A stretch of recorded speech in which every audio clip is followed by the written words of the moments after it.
صبح 22 ایول با فرمان پرزیدنت جمهوری تاجیکستان پیشوای ملت سرفرمانده عالی قواهای مسلح جمهوری تاجیکستان گنرال ارتش محترم امامعلی رحمان بار نخست در تاریخ دولتداری تاجیکان در سراسر مملکت سنجش آمادگی جنگی قواهای مسلح مقامات حفظ حقوق و هیئت شخصی ذخیره‌های سفربری تحت عنوان مرز 2021 برگزار گردید. در برابر دلیران شهر و نواحی جمهوری ساکنان سعادتمند و با آر و ناموس ولایت مختار کوهستان بدخشان من جمله باشندگان جماعت دهات یزگلام و خاطر جانبداری از سیاست سازنده و فرمان راهبریت عالی کشور صبح صادق با شعار و آویزه‌ها و لیوای دولت جوان تاجیکان در پهلوی ساختارهای قدرتی و حفظ حقوق جمع آمده از حالت آماده باشی در وادی یزگلام با معاون سردار ریاست وزارت کارهای داخلی در ولایت مختار کوهستان بدخشان طالع‌زاده اعظم از سنجش آماده باشی جنگی مرز 2021 سردار شعبه وزارت کارهای داخلی در ناحیه ونج گزارش دادند. تاکید شد که جوانان وطندوست و خودشناس جماعت دهات یزگلام در حمایه مرز و بوم کشور هوشیار و زیرک و صادق به وطن مانده برای تامین امنیت کشور همیشه در حالت آماده باش قرار دارند. ما کل شهر استقامت کنندگان جماعت دهات یزگلام برای حمایت از مرز و بوم همین دیار همه وقت تیار هستیم و امروز در این زیاده از 600 نفری که ما در اینجا جمع شده ایستاده ایم ما کوشش و خرج را بران میدیم که این وطن عزیز و محبوبمون را مثل گوهرک چشم نگاه داشته و نگذاریم که دشمن قدمش را به سرزمین ما گذارد. تا آن یکی خون در رگ و ریشه ما است ما از این وطن از این ملت دفاع میکنیم و چون ما مردم شریف وادی یزگلام سیاست خردمندانه پیشوای ملت اساسگزار صلح و وحدت ملی را اعتراف میکنیم و عزت و احترامش میکنیم. میخواهیم که یک بار دیگر اثبات نماییم که مردم شریف وادی یزگلام برای حمایت از این مرز و بوم همه وقت تیار هستند. از پیران روزگار دیده تا جوانان تهمتن و قوی اراده با یک دلگرمی تام به نقطه‌های جمع‌شوی حاضر گردیده ابراز داشتند که ما در اجرای فرمان سرفرمانده عالی قواهای مسلح جمهوری تاجیکستان گنرال ارتش محترم امامعلی رحمان جان خود را دریغ نخواهیم داشت، زیرا به خاطر تامین رشد استوار اقتصادی کشور و آباد و زیبا گرداندن میهن اجدادی سرجم و اهلانه و صافدلانه در اجرای قرض وطنداری از خود حصه خواهیم گذاشت. خلق تاجیک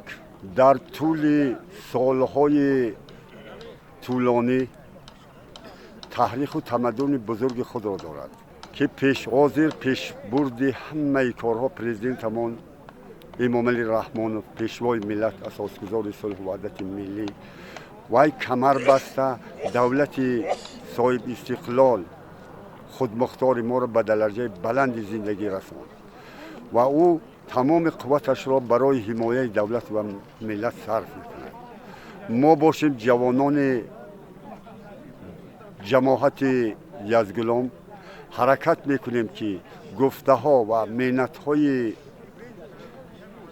سرور دولت خود پیشوای ملت اساسگزار صلح و وحدت خود را پاس گرفته او را به درجه بلند زندگانی رسانیم. بنابر همین هر یک فرد یزگلام هر یک مردم هر یک شخص هر یک جوان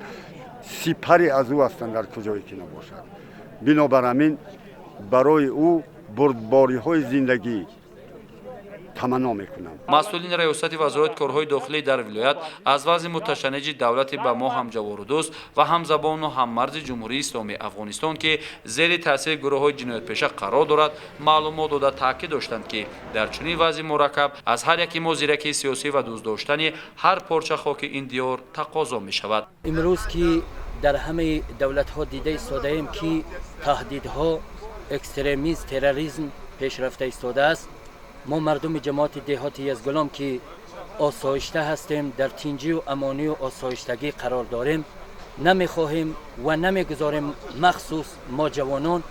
کمر بستیم برای حمایت وطن که ما باید وطن ما را همچنان دوست داریم که همچنان که مادر و خواهر و برادر ما را دوست می‌داریم وطن ما را همچنان دوست می‌داریم و برای حمایت وطن همیشه تیار هستیم و دیده ایستاده‌ایم که ما مردم وادی یزگلام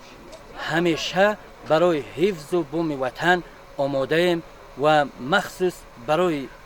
تاجیکستانمون، برای آزادی تاجیکستان، برای استقلالیت تاجیکستانمون، برای حمایت همین وطن ما جان خود را فدا میکنیم و همیشه در حمایت همین وطن هستیم. زیرا این روزها جمهوری تاجیکستان در آستانه جشن برای مردم تاجیک مقدس و معتبر 30مین سالگرد استقلال دولتی جمهوری تاجیکستان قرار داشته، از برکت این نعمت بی‌بها سیمای ظاهری جماعت نام برده با بنیاد انشاءات مختلف کاملا دیدنی گردیده است. ما خلق یزگلام، مخصوصا جوانان یزگلام، دائم تیار هستیم که مغز بومی وطنمان را همچون مادر محافظت نماییم. خلق یزگلام، جوانان یزگلام یک جوانان غیور با قوت و بسیار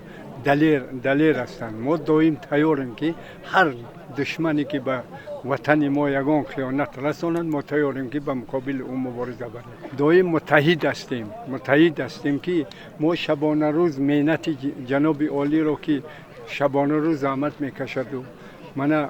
دولت تاجیکستان به می درجه آورده است، ما دائم تیاریم که در خدمت او باشیم. مردم شکرگزار ناحیه ونج این همه دستاوردهای ارزشمند را ثمره صلح و ثبات و ولایت قانون و ترتیب و نظام معنی داد می‌نمایند. با هم‌آوازی از فرمان اساسگذار صلح و وحدت ملی پیشوای ملت پرزیدنت جمهوری تاجیکستان محترم امامعلی رحمان که ضمن سنجش آماده‌باشی جنگی قواهای مسلح، مقامات حفظ حقوق و هیئت شخصی ذخیره‌های سفربری از حساب ساکنان جماعت دیهاتی یزگلام ناحیه ونج با یک روحیه بلند وطن دوستی در این همایش مهم اشتراک نمودند. ما مردم جماعت دیهاتی یزگلام ناحیه ولایت مختار کوهستان بدخشان امروز سفر هستیم.